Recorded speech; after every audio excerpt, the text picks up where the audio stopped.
হাদিস থেকে দলিল আছে খোঁজো। আমার রাসূলে পাক সাল্লাল্লাহু আলাইহি ওয়াসাল্লাম সাহাবীদের বললেন, বাবা ওই কিছু কাঁচা ডাল কি কেটে নিয়ে এসো, কিছু কাঁচা গাছের ডাল কেটে নিয়ে এসো। নিয়ে আসার পর আল্লাহর নবী ওই খেজুর গাছের ডালটা ওই কাঁচা কবরগুলোতে গেড়ে দিলেন, লাগিয়ে দিলেন। সাহাবীরা জিজ্ঞাসা করলেন, হুজুর কেন? আল্লাহর নবী বললেন, এই গাছের পাতা যতক্ষণ জিন্দা জীবিত থাকবে আল্লাহর নামে তাসবিহ পড়তে থাকবে, আর তার বিনিময়ে এই কবরবাসীদের কবরের আযাবকে আল্লাহ মাফ করে দেবে। খুবই সংক্ষেপ করে বলবো, লম্বা চওড়া নয়। হযরত হাসান বসরি রাহমাতুল্লাহ আলাইহি সেই সময় কবরবাসীদের ভিতরে দেখতে পেলেন একজন মানুষের কাছে কোনো নূরের আলো ছিল না, একজন মানুষের কাছে কোনো নূরের জ্যোতি ছিল না, কোনো আলো ছিল না। প্রত্যেকটা কবরবাসী কবর থেকে উঠেছে, তাদের প্রত্যেকের কাছে আমার আল্লাহ একটা একটা নূরের জ্যোতি আলো পাঠিয়েছেন, কিন্তু একজন মানুষের কাছে কোনো কিছু নূরের আলো জ্যোতি কিছু নাই। সেই সময় হযরত হাসান বসরি রাহমাতুল্লাহ আলাইহি মানুষের জন্য নিবেদিত প্রাণ উম্মতে মুহাম্মাদি যাতে কষ্ট না পায়, উম্মতে মুহাম্মাদি যাতে শাস্তি না পায়, উম্মতে মুহাম্মাদি যাতে জাহান্নামে না যায়, আল্লাহর ওলিরা সর্বদা নিজেদেরকে সেজন্য সচেষ্ট করেন। ভাই এই তরুণ যুবকেরা হযরত হাসান বসরি রাহমাতুল্লাহ আলাইহি সেই মানুষটার কাছে গিয়ে বললেন, বাবা ছেলে, আজকের দিনে আমার আল্লাহ সমস্ত কবরবাসীকে তুলেছেন, আর প্রত্যেকের কাছে আমার আল্লাহ একটা একটা নূরের জ্যোতি আলো পাঠিয়েছেন। বাবা তোমার কাছে কেন নূরের জ্যোতি নাই, তোমার কাছে কেন নূরের আলো নাই? সেই সময় মানুষটি বলেছিল, ও আল্লাহর মাহবুব বান্দা, ও আল্লাহর ওলি বান্দা, আমি দুনিয়াতে নামাজ ইবাদত বندگی তেলাওয়াত, আমি নামাজ দিন ধর্ম সারা শরীয়ত আল্লাহর হুকুম রাসূলের নির্দেশ আমি পালন করতাম না, আমি ধরাকে সরা মনে করে নিজের ইচ্ছা মতো চলতাম। আমার আল্লাহ নারাজ হয়ে গিয়ে আমার কবরটাকে আযাবের কবর বানিয়ে দিয়েছে। হে আমার বন্ধুরা, হে আমার মুরব্বিয়ানেরা, আল্লাহর নবীকে তো এখন দেখতে পাননি বাবা, এখন কি আমাদের মাঝখানে নবী আছে নাকি? তাহলে ইবাদতটা কেমন ভাবে করব? নবী আনার তরিকায় করব, কিন্তু নবী তো আমাদের মাঝখানে নাই। বিশ্ব নবী আমার সোনার জবানে জানিয়ে দেন, হে দুনিয়ার মানুষ শুনে রেখে দাও, আনা খাতামান নবিয়িনা লা নবিয়্যা বাদি, আমি হলাম শেষ নবী, আমার পরে আর কেউ নবী আসবে না, আমি হলাম আখিরি জামানার পয়গম্বর। এই জন্য আমাদের নবীকে বলা হয়েছে খাতামুন নবিয়িন, বলা হয় খাতামুন নবিয়িনা বলা হয়েছে, নবীদের শেষ নবী বলা হয়েছে, ইমামুল আম্বিয়া বলা হয়েছে, নবীদের ইমাম বলা হয়েছে। তরুণ যুবকেরা, আমার বন্ধুরা শুনে রেখে দিন বাবা, জেনে রেখে দেন, অনেকে নবিয়াতের নবীর দাবি করে, অনেকে বাবা বলছে আরো নবী হবে, এই রকম বিভিন্ন রকম মন্তব্য এখন আমাদের মাঝখানে ভেসে আসে। তাই আমার নবী, দয়ার নবী, বিশ্ব নবী সোনার জবানে জানিয়ে দেন, লাউকানা বাদি নবিউল্লাহ কানা আমার, আমার আল্লাহ যদি এর পরে কাউকে নবী বানাতেন, হযরতে ওমরকে আমার আল্লাহ নবী করে দিতে। নবী আর আসবে না, কে আসবে? বিশ্ব নবী বলেছেন নবী আর আসবে না। তাহলে নবুয়াত শেষ হবে কিন্তু বেলাদাত শেষ হবে না, নবুয়াত শেষ হবে কিন্তু আউলিয়ায়ে কেরামদের বেলাদাত শেষ হবে না। তাই আমি রাসূলুল্লাহ বলছি, নবী না এলেও উলামা ও উম্মতি কা আম্বিয়ায়ে বানি ইসরাইল, আমার উম্মতের মধ্যে যারা আলেমে হাক্কানি হবে তারা বানি ইসরাইল যুগের নবীদের পর্যায়ভুক্ত হবে। হে তরুণ যুবকেরা, তবে ব্র্যান্ডেড কোম্পানির প্রোডাক্ট হতে হবে, চাইনার মাল হলে হবে না। উপরের লেভেল ভালো, ভিতরের ইঞ্জিনটা কালো, উপরে নোকিয়া ভিতরে চায়না, এটা যেন না হয়ে যায়। মনে রাখবেন বাবা, আখিরি জামানায় মানুষ চেনা বড় দায়। মুখটা ভালো, মুখোশটা খারাপ। মনে রাখবেন বাবা, মুখটা ভালো, অন্তরটা খারাপ। আল্লাহর নবী বলেছেন, হে দুনিয়ার মানুষ শুনে রেখে দাও, একদল আলেম হবে বাবা, তারা হবে নবীদের মতো হবে, তাদের কথাবার্তা, তাদের কাজকর্ম, তাদের চালচলন, তাদের ব্যবহার আচার, তাদের চিন্তা ভাবনা, তাদের চিন্তা চেতনা, তাদের আখলাক চরিত্র সবটাই নবী মুরব্বিয়ানা তরিকা হবে। এরা কারা? আল্লাহর নবী জানিয়ে দেন, আল উলামাউ ওয়ারাসাতুল আম্বিয়া, এরাই হবে নবীদের বংশধর। এরা একটা হবে, এদের কথাও যেমন হবে নবীদের মতো, এদের আমলও হবে নবীদের মতো, এদের ভাবনা চিন্তাও হবে নবীদের মতো, এদের ব্যবহারটাও হবে নবীদের মতো, এদের অন্তরটাও হবে নবীদের মতো। এরাই হবে নবীদের বংশধর। আর একটা হবে ভেজাল মাল। আর একটা কারা হবে? ভেজাল মাল। আমি বলে যাচ্ছি না, 1450 বছর আগে রাসূলে পাক বলছেন, জোরে বলুন সুবহানাল্লাহ।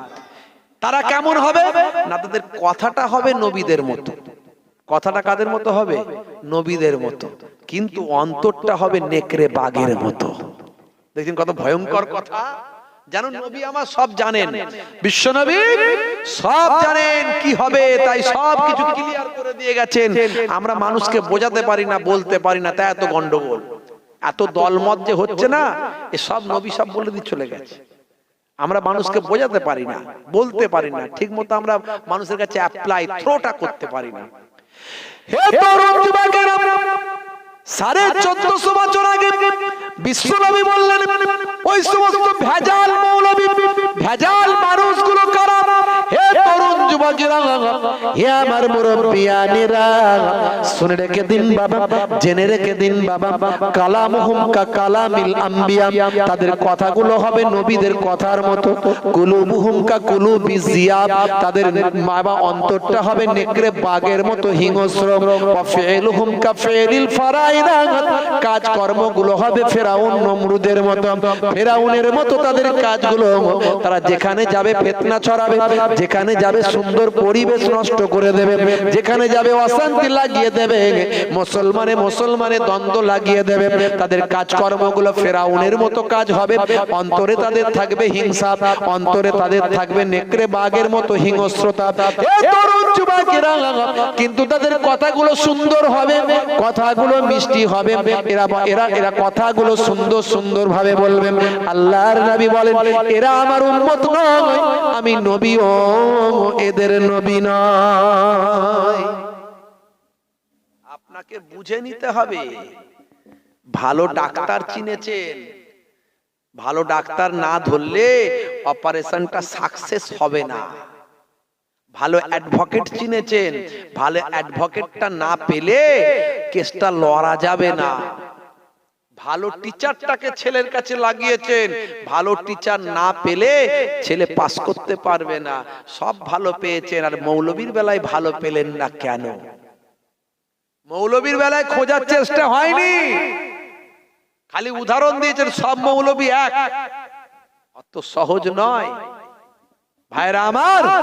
যেখানে আবু বকর সিদ্দিক থাকতেন, সেখানেই তো আবু জাহিল থাকতো। কথা ঠিক না ভুল? আবু বকর সিদ্দিক আমার রাসূলে পাককে পেয়েছিল, আবু বকর চিনতে পেরেছিল, আর আবু জাহিল চিনতে পারলো না। আপনাকে খুঁজে বের করতে হবে। হে তরুণ যুবকেরা, হে আমার বন্ধুরা, হে আমার মুরব্বিয়ানেরা, তাহলে আপনাকে আমাকে ইবাদতটা ইবাদতের মতো করতে হবে। ইবাদত মানে নামাজটা নামাজের মতো পড়তে হবে। হে মুসলমান, হে তরুণ যুবকেরা, নবী তো আর আসবে না, নবী আর আসবেন না। তাহলে বিশ্ব নবী জানিয়ে দিলেন আউলিয়া কিরামরা আসবেন বাবা। তাহলে আপনার ইবাদতটা, আপনার নামাজটা, আপনার তেলাওয়াতটা, আপনার জিকির ফিকিরটা, আপনার দিনদারি দুনিয়াদারিটা বাবা কেমন ভাবে করবেন? নবী যদি থাকতেন নবীকে দেখে করতেন। বিশ্ব নবী এখন আর নাই, নবীর ওয়ারিসকে আপনাকে খুঁজে বের করতে হবে। নবীর ওয়ারিসরা যেভাবে দিনদারি দুনিয়াদারি করে, ওইভাবেই দিনদারি দুনিয়াদারি আপনাকে করতে হবে। এই অর্ডারটা কার? এই অর্ডারটা হলো আল্লাহর। আতিউল্লাহ ওয়া আতিউর রাসূল ওয়া উলিল আমরি মিনকুম। এই জন্যই তো আমরা উলিল আমরকে ভালোবাসি, মানি। আল্লাহর ইতাআত, রাসূলের ইতাআত, তারপরে উলিল আমরের ইতাআত। উলিল আমর মানে ফি জামানে উলামায়ে হিন্দ, মানে সেই জামানার হিন্দুস্তানের সেই জামানার আলেমদেরকে ভাই আমার, যার মধ্যে ইলম আছে, ফিকা আছে, তাকওয়া আছে, পরহেজগারি আছে, সেই জামানার ওলি বান্দা যারা, তারাই হলেন উলিল আমর। জোরে বলুন সুবহানাল্লাহ। আমরা এই জামানার উলিল আমর হিসাবে আমরা যাকে মেনেছি, যাই তাই যাকে তাকে উলিল আমর বললি তো হবে না বাবাজি। সকালে একরকম, সন্ধে আর একরকম, উলিল আমর হয়ে বসে আছে, ওসব বললে হবে না। আমরা উলিল আমর বলে কাকে মেনেছি? আল্লামা বসিরহাট হুজুর কাকে মেনেছেন, মাইজুদ্দিন হামিদি হুজুর কাকে মেনেছেন, নিসার উদ্দিন সাহেব কাকে মেনেছেন, পীরনগরী হুজুর কাকে মেনেছেন, বড় বড় আল্লাহর ওলিরা কাকে মেনেছেন? তিনি হলেন জামানার মুজাদ্দিদ হযরত পীর আবু বকর সিদ্দিক রাহমাতুল্লাহ আলাইহি। জোরে হবে না ভাইরা আমার, তরুণ যুবকেরা আমার, আল্লাহর ওলিদেরকে আল্লাহ অনেক ক্ষমতা দিয়েছেন, অনেক আল্লাহ রাব্বুল আলামিন দরজা মর্তবা বুলন্দ করেছেন। হে তরুণ যুবকেরা, হে আমার বন্ধুরা, হে আমার মুরব্বিয়ানেরা, শুনে রেখে দিন বাবা, জেনে রেখে দিন বাবা, আল্লাহর ওলিরা সদা সর্বদা মানুষকে হেদায়েতের জন্য সচেষ্ট থেকেছেন বাবা।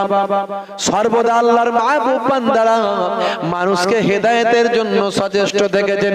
তাদের সমস্ত কিছুকে বিসর্জন দিয়ে মানুষকে আল্লাহমুখী, খোদামুখী করার জন্য, রাসূলের তাবেদারি করানোর জন্য, আল্লাহর ইতাআত করানোর জন্য তারা নিজেদের জীবনকে উৎসর্গ করে দিয়েছেন বাবা। এরকম যুগে যুগে যুগে যুগে আল্লাহর ওলিদের আবির্ভাব ঘটেছে বাবা।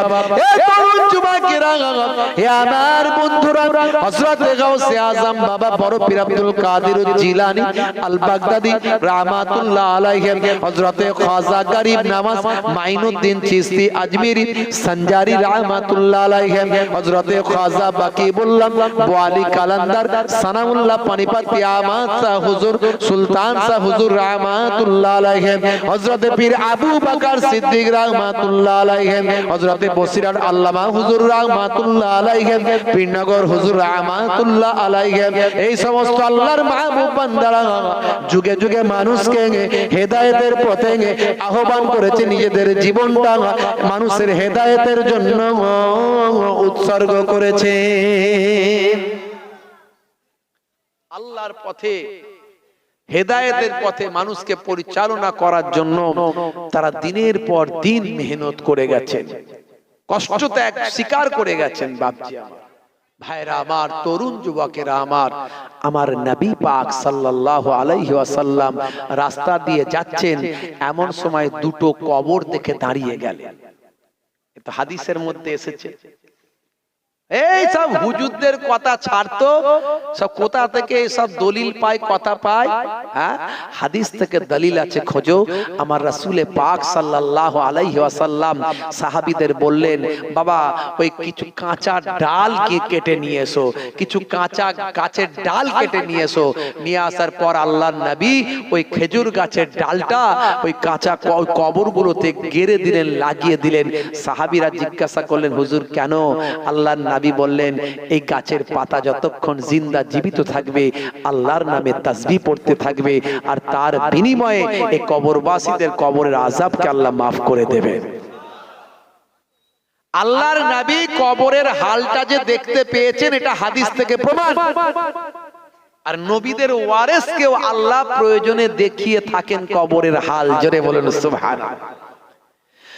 বিশ্ব নবী আমার বলেছিলেন, দুটো কারণে কবরে আযাব হচ্ছে। একটা কারণে আযাব হচ্ছে পেচ্ছাব করে পবিত্র হতো না। এই কবরের কবরবাসীরা পেচ্ছাব করে পবিত্র হতো না।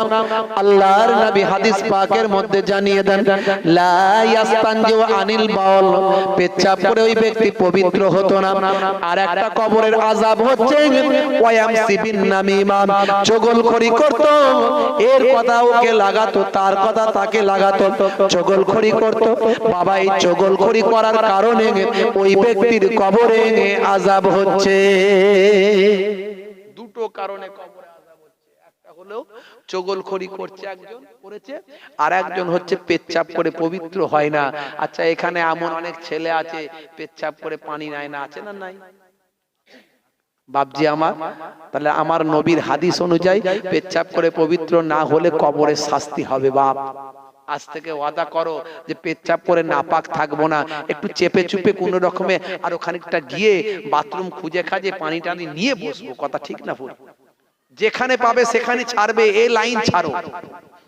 যেখানে ট্যাঙ্কের পানি মানে ফিল আপ হবে, ট্যাঙ্কের পানি লোড হবে, সেখানে ক্লিয়ার করে দেবো, ও সব ধান্দা ছাড়ো। কারণ তুমি কলেমার ঘরে জন্মগ্রহণ করেছো। কোন ঘরে জন্মগ্রহণ করেছো?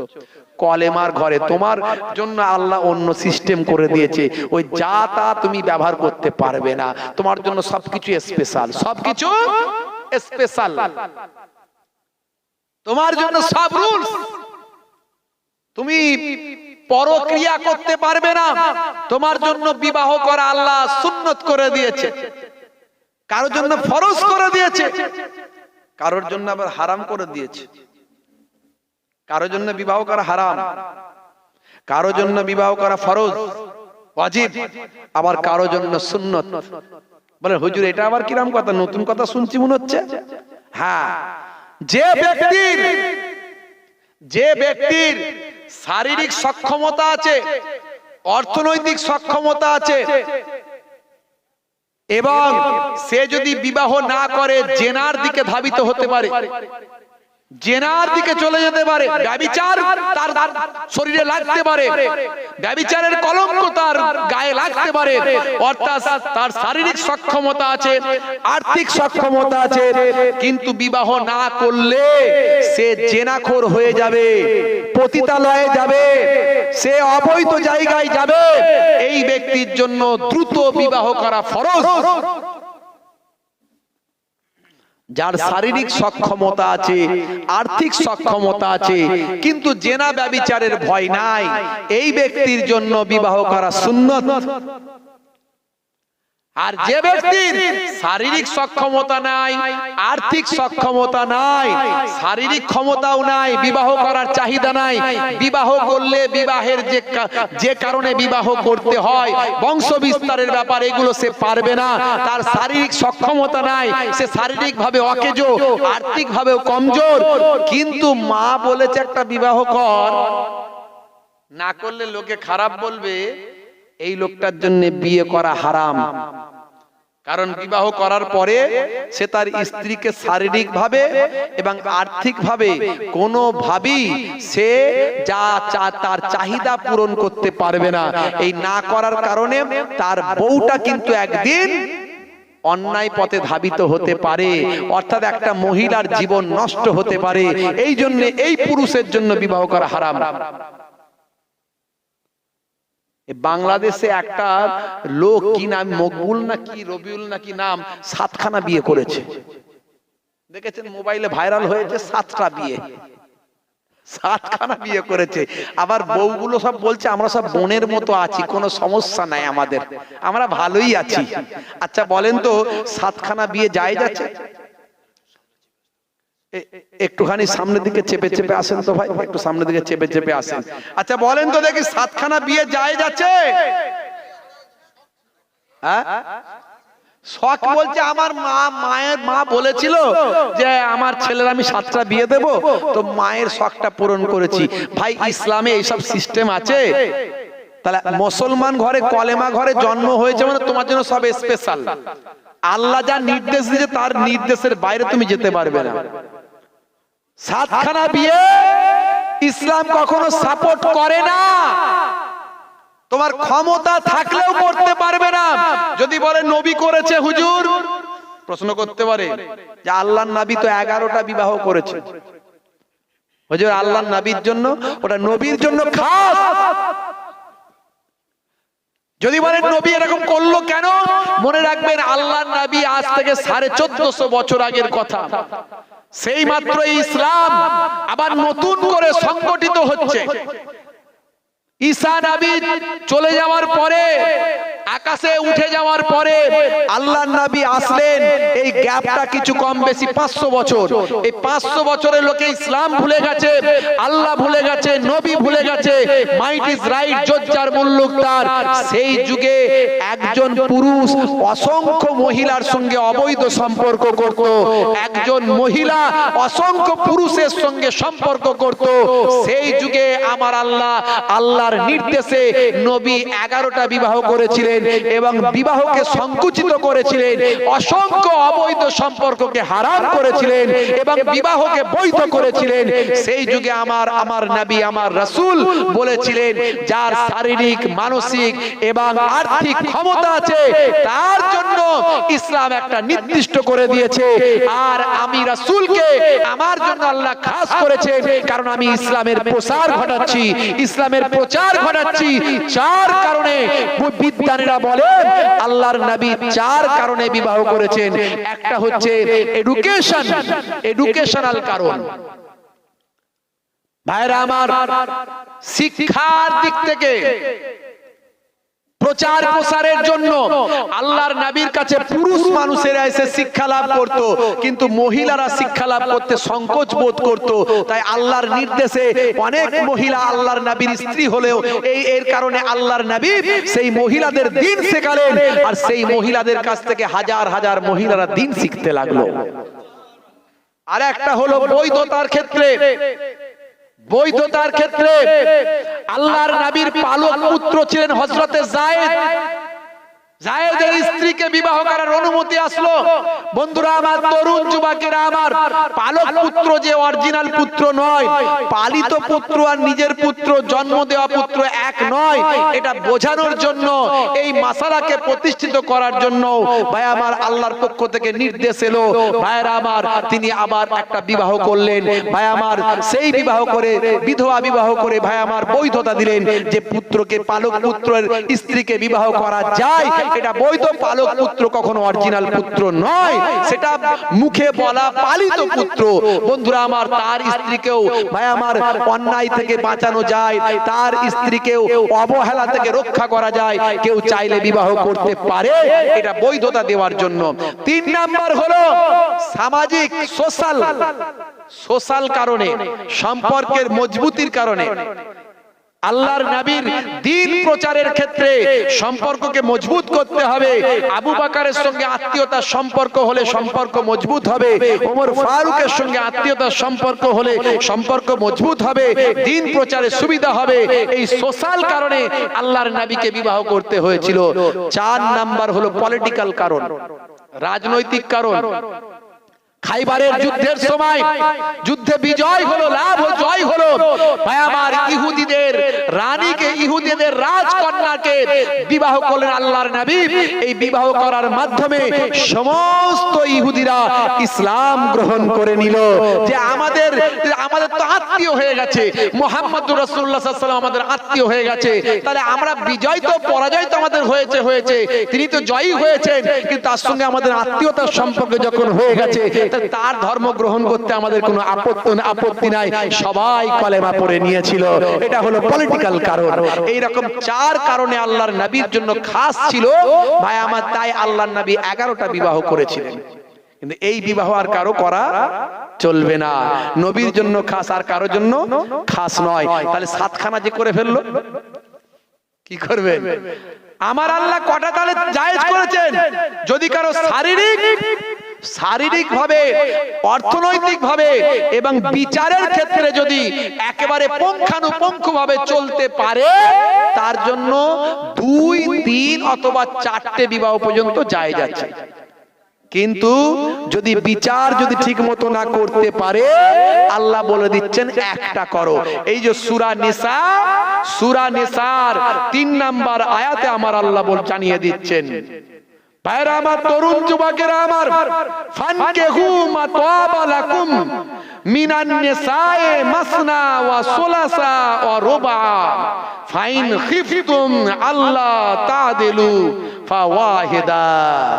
ভাইরা আমার, আমার আল্লাহ জানিয়ে দিচ্ছেন তোমরা নারীদের মধ্যে থেকে পছন্দ করতে পারো 2, 3 অথবা 4টে।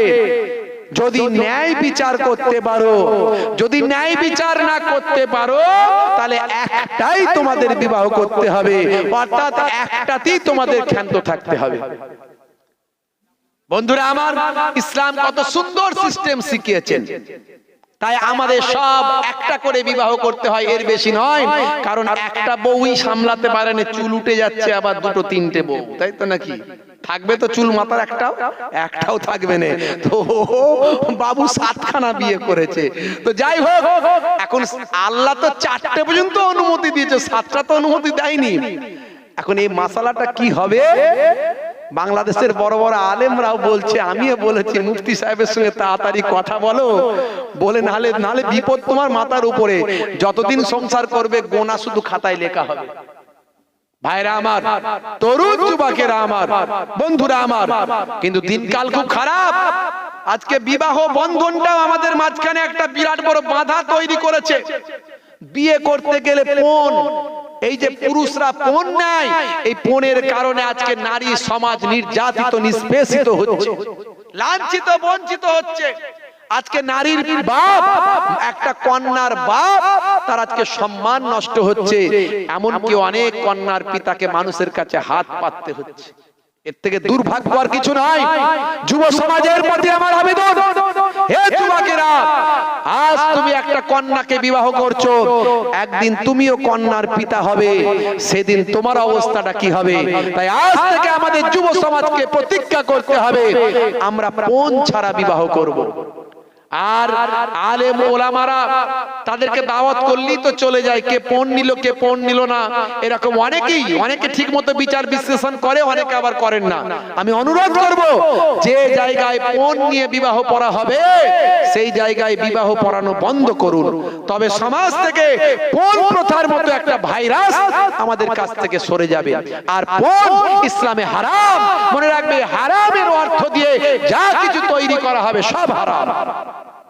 তাই আমি অনেক আগে লিখেছিলাম, আমাদের সংগ্রাম চলছে চলবে, দিকে দিকে এই রং উঠেছে, ইসলামী সংগ্রাম, ইসলামী জয়গান, এই গান সব আজ গেয়েছে।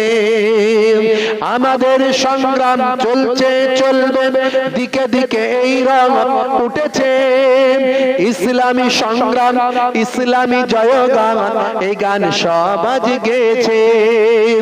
মুছে যাবে পণ প্রথা, এই অপমান, কন্যার কত দাম ভেবেছো জওয়ান, মুছে যাবে পণ প্রথা, এই অপমান, কন্যার কত দাম ভেবেছো জওয়ান। সমাজটা আজ কেন দূষিত হলো, হুসাইনি আজ তুমি প্রশ্ন তোলো। সমাজটা আজ কেন দূষিত হলো, যুবকের দল আজ প্রশ্ন তোলো। আমাদের সংগ্রাম চলছে চলবে, দিকে দিকে এই রং উঠেছে, ইসলামী সংগ্রাম, ইসলামী জয়গান, এই গান সব আজ গেয়েছে। জোরে হবে না? জোরে হবে না? আজকের দিনে তাই দেখেছি রে ওরে ভাই, কত নারী অসহায় মরেছে, কন্যার পিতা যে গ্লানি মুখে নিয়ে ভাই ভিক্ষার ঝুলি হাতে তুলেছে। আজকের দিনে তাই দেখেছি রে ওরে ভাই, কত নারী অসহায় মরেছে, কন্যার পিতা যে গ্লানি মুখে নিয়ে ভাই ভিক্ষার ঝুলি হাতে তুলেছে। তবুও চলতে হবে, সামনে যেতেই হবে, যত বাধা সুখ ঠেলে, রমণীদের শপথে, যুবকদের দাপটে, পণ প্রথা নির্মূল হবে। জোরে হবে না? জোরে হবে না? বন্ধুরা আমার, আজ থেকে প্রতিজ্ঞা করতে হবে যে আমরা পণ মুক্ত জীবন তৈরি করব। আর নারীদেরকে বলবো, হে নারীরা, আপনারা কিন্তু অনেক মূল্যবান। নারীদের পেট থেকে আল্লাহ ডাক্তার, ইঞ্জিনিয়ার, মাস্টার, নবী, ওলি, পয়গম্বর, যত কিছু সব নারীদের কাছ থেকে আল্লাহ তৈরি করেছেন। নারীরা নবী হয় না বটে, কিন্তু নবীদের জননী হয়ে গেছে। মনে রাখবেন, সেই নারীদের সম্মান আল্লাহ অনেক দিয়েছেন।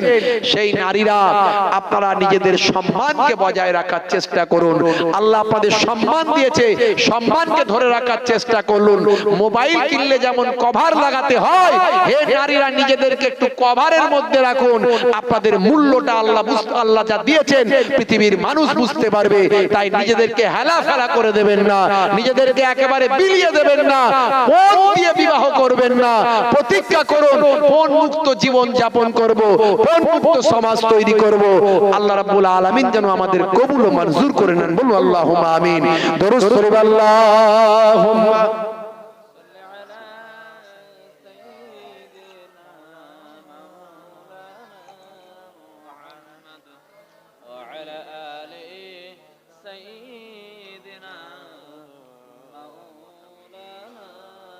ভাইরা আমার, তরুণ যুবকেরা আমার, তাহলে আমরা আমাদের দিনদারি দুনিয়াদারি যাই করব, কাদের দেখানো পথে করব? আল্লাহর ওলিদের দেখানো পথে করব। মুসলমানের ছেলে আছে না নাই? মুয়াজ্জিন আজান দেয় হাইয়া আলাস সালাম, এরা বলে এই পল্টু চ ক্যারাম খেলতে পালা। মুয়াজ্জিন আজান দেয় হাইয়া আলাস সালাম, মুসলমানের ছেলে বলে চল পল্টু ফ্রি ফায়ার খেলতে পালা। আছে না নাই? এরা নামাজ কালাম ছেড়ে দিয়েছে ভাই, রাসূলের সুন্নাত এরা ছেড়ে দিয়ে শাহরুখ খানের ভক্ত হয়। আছে না নাই? স্কিন টাইট গেঞ্জি আর স্কিন টাইট প্যান্ট, জিন্সের প্যান্ট 3 জায়গায় ছেঁড়া। কি রে ভাই? বলছে সলেমান খানের স্টাইল টাই, কানে পড়েছে দুল, নাকে পড়েছে ফুল। বলছে তোরা যা করছিস সব বেটা ভুল। বন্ধুরা আমার, তরুণ যুবকেরা আমার, হে তরুণ যুবকেরা, মুসলমানের ছেলে নামাজ ছেড়ে দিয়েছে, রাসূলের সুন্নাত ভুলে গিয়েছে, 5 ওয়াক্ত নামাজ ছেড়ে দিয়ে অন্যান্য কাজেতে ব্যস্ত হয়ে পড়েছে। হে তরুণ যুবকেরা, হে আমার বন্ধুরা, শুনে রেখে দেন, নামাজ ছেড়ে দিলে চলবে না বাবা। নামাজ হলো সমস্ত ইবাদতের আসল, সবচেয়ে বড় ইবাদত হলো নামাজ। সে নামাজ ভুলে গেলে চলবে না। হে জওয়ান যুবকেরা, শুনে রেখে দেন, মুসলমানের ছেলে দিন ধর্ম ভুলে আল্লাহর মাহবুব বান্দাদের রাস্তা ছেড়ে দিয়ে নায়ক আর গায়কের ভক্ত হয়ে গেছে। বাবারে আমার, তরুণ যুবকেরা আমার, আজ থেকে প্রতিজ্ঞা করে নেন, আল্লাহর ওলিদের দেখানো পথে আমরা ইবাদত বন্দেগী করব, আর নামাজটা ছেড়ে দেব না। 5 ওয়াক্ত নামাজটা আমরা মসজিদে জামাতে গিয়ে আদায় করব। আমার আল্লাহ কোরআন মাজিদে জানিয়ে দেন, ওয়াকিমুস সালাত ওয়া আতুজ যাকাত ওয়া আরকাউ মা'আর রাকিন। তোমরা নামাজটা আদায় করো, নামাজটা বাবা কায়েম করো, যাকাতটা প্রদান করো, আর রুকুকারীদের সঙ্গে রুকুটা পড়তা জামাতে নামাজটা পড়ো। নামাজকে তোমরা কখনো বলবে না হে নামাজ কাজ আছে, বরং কাজকে বলো হে কাজ আমার সামান্য সময় দাও, আমার নামাজ আছে। আমার দাদাজান পীরনগর হুজুর পীর কেবলা বলতেন, বাবা দিনে রাতে 5 বার নামাজ পড়তে হয়, 12 মিনিট করে সময় দিলে 5 বারম 60, 1 ঘন্টায় 5 ওয়াক্তের নামাজ হয়। আর বাকি থাকে কত ঘন্টা? 23 ঘন্টা। তা আমি তোমাকে এটুকু বলবো, যদি তুমি 1 ঘন্টা নামাজে দাও, আমার বিশ্বাস আমার আল্লাহ তোমার 23 ঘন্টা কমপ্লিট করবেন, 23 ঘন্টা সাকসেসফুল করে দেবেন। তো নামাজ ছেড়ে দিও না বাবা। যুবকেরা 7 বছর বয়স থেকে নামাজ পড়া ফরজ হয়ে যায়। এখন মুসলমানের ছেলেরা বলে বুড়ো হয়ে নামাজ পড়বো। এই করতে নামাজ আর পড়তে হলো না, পটল গাছের তলায় চলে গেল। তাই কোনোভাবে নামাজ ছেড়ে দিও না বাবারা, বাপেরা আমার। যুবকেরা আজ থেকে ওয়াদা করো নামাজ ছাড়বে না। নামাজের ওয়াক্ত হবে যখনই মসজিদে চলে যাও তুমি তখনই। নামাজের ওয়াক্ত হবে যখনই মসজিদে চলে যাও তুমি তখনই। ছাড়ো এবার ছাড়ো, ছাড়ো এবার ছাড়ো, এবার ছাড়ো এই কাজ তোমার। নামাজের ওয়াক্ত হবে যখনই মসজিদে চলে যাও তুমি তখনই। তোমার বাঁচার তোমার মরণ লেখেন মোর প্রভু আমারি। নামাজের ওয়াক্ত হবে যখনই মসজিদে চলে যাও তুমি তখনই। বলুন না ইনশাআল্লাহ, বলেন ইনশাআল্লাহ। ফজরের সময় ঘুমিয়ে থাকি, জোহরে কি দেব কাজে ফাঁকি। রাখো এসব রাখো রাখো এসব রাখো এসব রাখো কথা তোমারি। আসরার মাগরিব হেলা করি, দোকানার আড্ডায় সময়টা দি। মরলে তোমাকে যেতে হবে মাটির নিচে ঘর তোমারি। নামাজের ওয়াক্তটা হবে যখনই, মসজিদে চলে যাও তুমি তখনই। জোরে হবে না?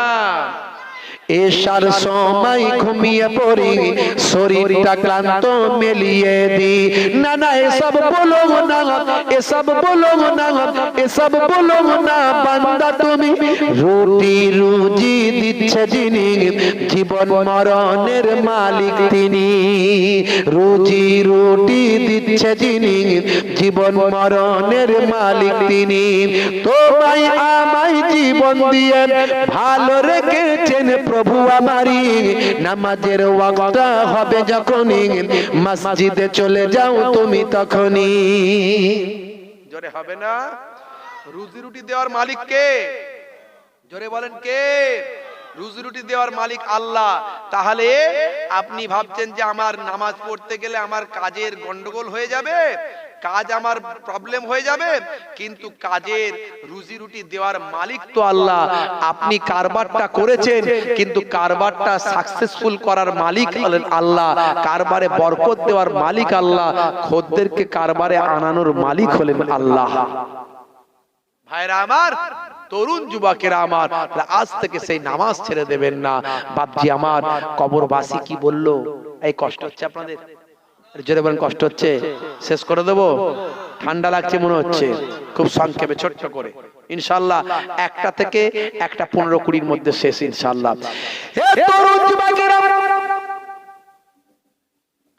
এমন সময় হযরত হাসান বসরি বললেন, বাবা কি করেছো? আল্লাহকে ডাকুনি বাবা। আচ্ছা তোমার কি কোনো সন্তান আছে? তোমার কি কোনো আওলাদ আছে? হাদিস পাকের মধ্যে আল্লাহর নবী 7টা কথা বলেছেন বাবা, যে 7টা কাজ হলো সাদকায়ে জারিয়া। সাবউন তাজরি লিল আবদি বাদা মাউতিহি ওয়া হুয়া ফি কবরিহি, মান আল্লামা ইলমান আও কাসারা নাহরান আও হাফারা বিরান আও গারাসা নাখলান আও বানা মসজিদান আও ওয়ারাসা মাসহাফান আও তারাকা ওয়ালাদান ইস্তাগফির লাহু বাদা মাউতিহি।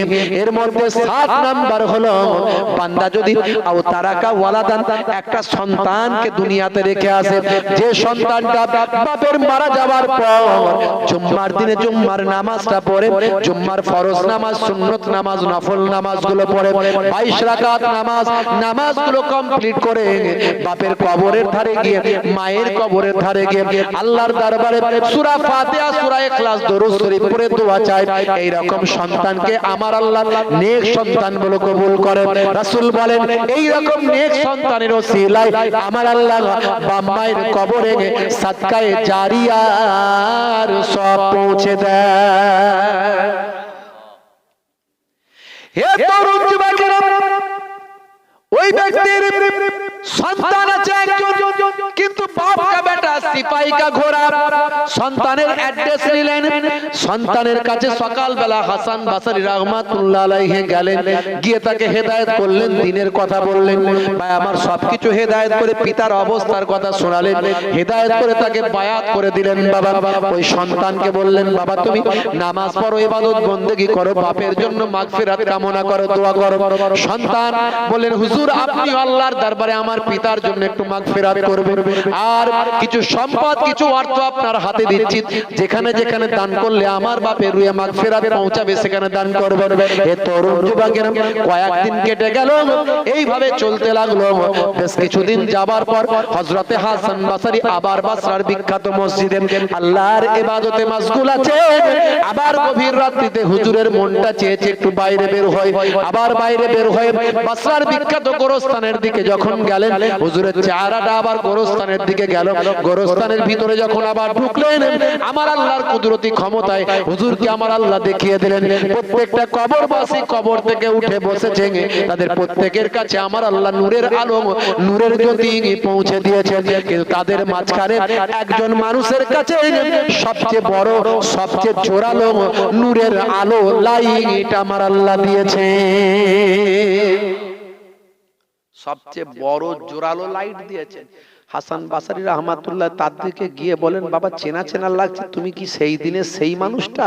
বলে হুজুর আমি সেই মানুষটা। বলে কি করে, কি ব্যাপার?